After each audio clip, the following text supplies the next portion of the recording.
स्वागत है आप सभी का हमारे YouTube चैनल पर। आज का विषय बहुत ही इंटरेस्टिंग, बहुत ही रोचक और बहुत इंफॉर्मेटिव होने वाला है।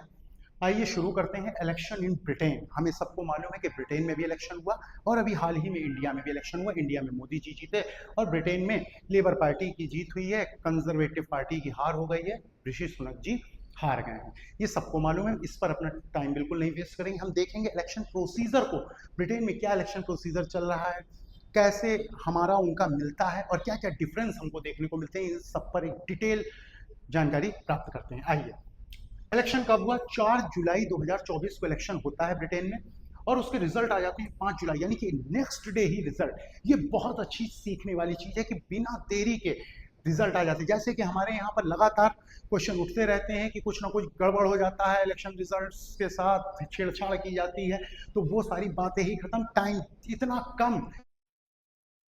लेकिन और इसके बिंदुओं को भी सोचना होगा, वो छोटा सा देश है और यहाँ पर बहुत बड़ा देश, बहुत बड़ी जनसंख्या, ये भी एक फैक्टर है। लेकिन हमें कोशिश करनी चाहिए कि बहुत जल्दी रिजल्ट्स आए।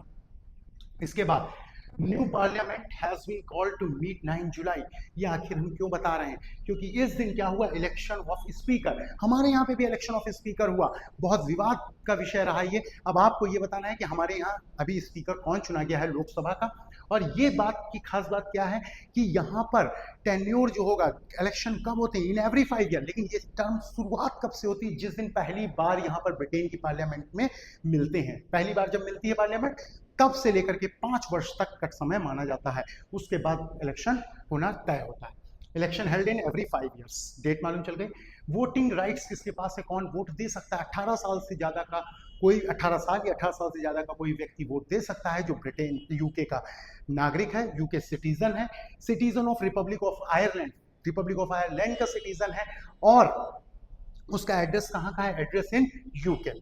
इसके बाद प्रिजनर्स, कोई प्रिजनर है, हाउस ऑफ लॉर्ड्स का मेंबर है, ये दोनों लोग वोट नहीं डाल सकते। भाई साहब, मेंबर जो है हाउस ऑफ लॉर्ड्स, जो कि इनके अपर चैम्बर माना जाता है, उसके लोगों को वोटिंग राइट्स नहीं है, अपना पीएम चुनने की वोटिंग राइट्स नहीं है। ध्यान रखेंगे। रिजल्ट क्या है सबको मालूम है। ऋषि सुनक जी, अभी हमने परसों अपने वीडियो में बात की थी नारायण मूर्ति जी की, उनके स्टेटमेंट पे चर्चा की थी 70 घंटे वाले, उन्हीं के ये इन्फोसिस के जो उनके दामाद ऋषि सुनक जी कंजर्वेटिव पार्टी से थे, इनकी हार हो गई और जीत किसकी हुई है? केयर स्टारमर लेबर पार्टी की। कंजर्वेटिव पार्टी पिछले 14 साल से सत्ता में थी और इनको हराया है लेबर पार्टी ने। आगे बढ़ते हैं। अब हम देखेंगे कि इंडिया और यहाँ पर क्या समानताएं दिखती हैं। ब्रिटेन में लोअर चैम्बर और अपर चैम्बर दो। Lower chamber house of Commons के नाम से जाना जाता है, अपर चैम्बर हाउस ऑफ लॉर्ड्स के नाम से जाना है। बिल्कुल सेम ऐसा ही कुछ हमारे यहाँ दिखता है, बस नाम में थोड़ा सा परिवर्तन। Lower house, upper house. Lower house Lok Sabha, upper house Rajya Sabha. यहाँ पर सीटें कितनी है? 650 एमपीज दिखाई देते हैं जिनके लिए इलेक्शन हुआ। यहाँ पर इलेक्शन का कौन सा प्रोसीजर फॉलो किया जाता है? First pass the post system, जो बिल्कुल हमारे यहाँ पर इन्हीं से अडॉप्ट ही किया गया है। हमारे यहाँ भी फर्स्ट पोस्ट द सिस्टम होता है। लोकसभा में अभी इस समय 543 सीटों पर इलेक्शन हुआ, मैक्सिमम 550 थी। अभी ये आगे और प्रस्तावित है, इनकी संख्या बढ़ाई गई है। अपर हाउस राज्यसभा में मैक्सिमम 250 हुआ करती और 9 अभी कितनी है? 245 सीट्स हैं, जिसमें से 233 में क्या होता है? इलेक्शन होता है, लेकिन इनडायरेक्ट इलेक्शन देखने को मिलता है। अपर हाउस में इनडायरेक्ट इलेक्शन देखने को मिलता है और 12 लोग नॉमिनेटेड भी होते हैं। 233 पे इलेक्शन, वो भी कैसा? इनडायरेक्ट। और 12 क्या होते हैं? Nominated by president. यहां पर डायरेक्ट इलेक्शन, लोकसभा में direct election, first pass the post system he adopt किया जाता है। इसके बाद यहां पर सरकार बनाने के लिए 326 मेंबर्स की जरूरत होगी, मेंबर ऑफ पार्लियामेंट की। और यहां पर अगर 326 नहीं होते हैं तो क्या होगा? तो इनको कोएलिशन गवर्नमेंट बनानी पड़ेगी। कोई भी बिल पास करना है तो अदर मेंबर्स की भी जरूरत पड़ेगी इनको। इसके लिए इसको हंग पार्लियामेंट के नाम दिया जाता है। अब सरकार किसको चुना जाएगा सरकार बनाने के लिए? King asked the leader of party with the most MPs, जिस पार्टी के सबसे ज्यादा एमपीज जीते होंगे उस पार्टी के लीडर को किंग बुलाता है। ये भी प्रोसीजर हमारे यहाँ एकदम सेम दिखाई देता है। हमारे यहाँ क्या होता है कि किंग की जगह पे कौन आ जाता है? राष्ट्रपति। राष्ट्रपति हमारे यहाँ यानी कि प्रेसिडेंट बुलाते हैं जिसके सबसे ज्यादा सीटें होती हैं उस पार्टी के नेता को। जैसे अभी हमारे यहाँ एनडीए को बुलाया गया, बीजेपी को नहीं बुलाया गया, एनडीए को, यानी कि क्या हुआ, इनका एक अलायंस बना। बीजेपी के नेता थे नरेंद्र मोदी जी, अलायंस का नाम क्या कहलाया, NDA, NDA national democratic alliance, उसकी गवर्नमेंट अब हमारे यहाँ बनी। अब लीडर ऑफ अपोजिशन यहाँ पर कौन चुना जाता है, जो सेकंड हाईएस्ट पार्टी होती है, जिसके सब सेकंड हाईएस्ट एमपीज होते हैं उसको।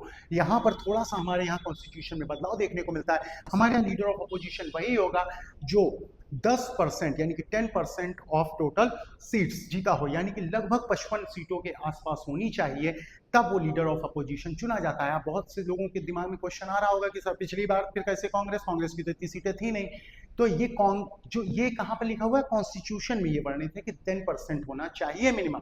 लेकिन एक तरीके से कहते हैं या तो रहम करते हुए या फिर ये सोचते हुए कि विपक्ष का होना भी जरूरी है, इसलिए क्या किया गया, मैक्सिमम जो सेकंड हाईएस्ट थी उसी को बना दिया गया, लेकिन कॉन्स्टिट्यूशन में 10% का रूल दिया हुआ है। आगे बढ़ते हैं। UK follows the parliamentary supremacy. United kingdom में पार्लियामेंट्री सुप्रीमेसी यानी पार्लियामेंट ही सर्वोच्च है, हमारे यहाँ लेकिन यहाँ पर अलग है। बच्चे कभी कभी गलती कर जाते हैं, यहाँ पर ध्यान रखेंगे। इंडिया में कॉन्स्टिट्यूशनल सोवरेनिटी है, पार्लियामेंट के भी ऊपर किसका स्थान है, कॉन्स्टिट्यूशन का स्थान दिखाई देता है। यहाँ पर एक बार बिल पास होता है, यूके पार्लियामेंट में जब जाता है, पास हो गया, उसके बाद केवल फॉर्मेलिटी के लिए मोनार्क्स अप्रूवल के लिए जाता है, यानी कि केवल फॉर्मेलिटी मात्र रह जाती है, राजा का उसमें साइन करना। यहाँ पर हमारे यहाँ पर थोड़ा सा अलग दिखता है। बिल पास करती है जब पार्लियामेंट, तो वो जाता प्रेसिडेंट के पास है। हमने पढ़ रखा है, सुन रखा है कि नॉमिनल पावर्स है प्रेसिडेंट के पास, लेकिन फिर भी एक जान लेंगे, has power to return bill for consideration, consideration के लिए एक बार ही भेज सकता है। अब जो लोग हमको लगातार सुन रहे हैं, वीडियोस देख रहे हैं, वो ये बता सकते हैं कि ये कब किया गया था। 44th कॉन्स्टिट्यूशनल अमेंडमेंट से ये किया गया था क्या, कि एक बार भेज सकता है पुनर्विचार के लिए मंत्रिपरिषद के पास, लेकिन अगर मंत्रिपरिषद ने वैसा ही वापस कर दिया तो साइन करना ही पड़ेगा, बाइंडिंग होता है। उसके बाद होल्ड कर सकता है अपने एसेंट को। उसके बाद एक और चीज देखते हैं, PM elected only from the house of Commons. वहां पर पीएम जो होगा केवल हाउस ऑफ कॉमन्स से ही इलेक्ट किया जा सकता है, निर्वाचित किया जा सकता है, चुना जा सकता है। हमारे यहाँ पर पीएम लोकसभा या राज्यसभा से भी हो सकता है। किसी भी एक पीएम का नाम बताएं जो कि राज्यसभा से सेलेक्ट होकर के आया हो, ये आप लोग कमेंट बॉक्स में प्लीज बताते रहा करें, दोहरा संवाद अच्छा होता है। इसके बाद आगे बढ़ते हैं, बेसिक फैक्ट्स जानते हैं कुछ। Dadabhai Naoroji was the first Indian to become a member of British parliament. British parliament का मेंबर बनने वाले पहले इंडियन कौन थे, फर्स्ट इंडियन कौन थे, दादा भाई नेहरूजी। यहाँ पे एक सवाल बहुत ज्यादा कंफ्यूज करता है, पहले इलेक्शन लड़ने वाले व्यक्ति, कॉन्टेस्ट करने वाले व्यक्ति थे डब्ल्यूसी बनर्जी। दोनों ही हमारे यहाँ कांग्रेस के लीडर्स रहे। कांग्रेस के फर्स्ट सेशन में डब्ल्यूसी बनर्जी, याद रखेंगे, डब्ल्यूसी बनर्जी, व्योमेश चंद्र बनर्जी जो थे हमारे कांग्रेस के फर्स्ट प्रेसिडेंट भी थे इंडियन नेशनल कांग्रेस के 1885 में, और ये फर्स्ट इंडियन थे जिन्होंने कॉन्टेस्ट किया था इलेक्शन, लेकिन ये हार गए थे। सेकंड, ऐसे ही इसी क्रम में याद कर लें, हमारे सेकंड कांग्रेस के सेशन के, कांग्रेस जब बनी थी 1885 के बाद 1886 के सेशन के प्रेसिडेंट कौन थे, दादा भाई नेहरूजी।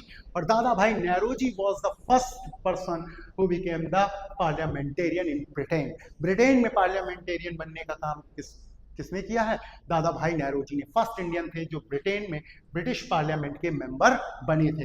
डब्ल्यूसी बनर्जी पहली बार लड़े थे लेकिन हार गए थे और ये जीते थे। ये पहले कांग्रेस के सेशन के प्रेसिडेंट थे डब्ल्यूसी बनर्जी, और दादा भाई नेहरूजी सेकंड। तो उन इतिहास के साथ रिलेट करके याद करेंगे तो ही याद होती है, वरना फैक्ट्स निकलते चले जाते हैं, पता नहीं चलता है। इसके बाद एक क्वेश्चन आप लोगों के लिए, Who was the Prime Minister of Britain at the time of India got independence and from which party? जब भारत आजाद हुआ था उस समय ब्रिटेन के प्रधानमंत्री कौन थे और वो किस पार्टी से थे, ये बताना है। हम बहुत इंपॉर्टेंट कुछ क्वेश्चंस लगातार पूछे जाते हैं कंपटीशंस में, उनको देखते हैं कि रूल ऑफ लॉ इंडिया ने कहाँ से, ब्रिटेन से हमने क्या क्या चीजें अडॉप्ट की उसको देखते हैं। रूल ऑफ लॉ ये हमने ब्रिटेन से अडॉप्ट किया। सिंगल सिटीजनशिप यानी कि एकल नागरिकता हमने कहां से अडॉप्ट की, ब्रिटेन से अडॉप्ट की। The institution of the speaker and his role ये हमने कहां से अडॉप्ट किया, ब्रिटेन से अडॉप्ट किया। Law making procedure, parliamentary system, और रेट, ये सारी की सारी चीज़ें हमने कहाँ से अडॉप्ट की हैं? ब्रिटेन से अडॉप्ट की हैं। अब आप लोग अगर कमेंट बॉक्स में बताएंगे, कुछ क्वेश्चंस जो पूछे गए उनके आंसर देंगे, तो हमें अच्छा भी लगेगा, मोटिवेशन भी आएगा, दोहरा संवाद होगा, और ऐसे टॉपिक जिन पर आप चाहते हैं कि वीडियो और बनाई जाए या कुछ इसमें क्लियरिटी कम रह गई, कुछ और क्वेश्चंस पूछना चाहते हैं, तो वो आप पूछ सकते हैं। और अगर वीडियो आपको अच्छे लग रहे हैं तो चैनल को सब्सक्राइब करें, लाइक करें, कमेंट करें, शेयर करें, जिससे भी और लोगों तक इन्फॉर्मेशन पहुंचे, हमको भी कुछ मोटिवेशन मिले। धन्यवाद।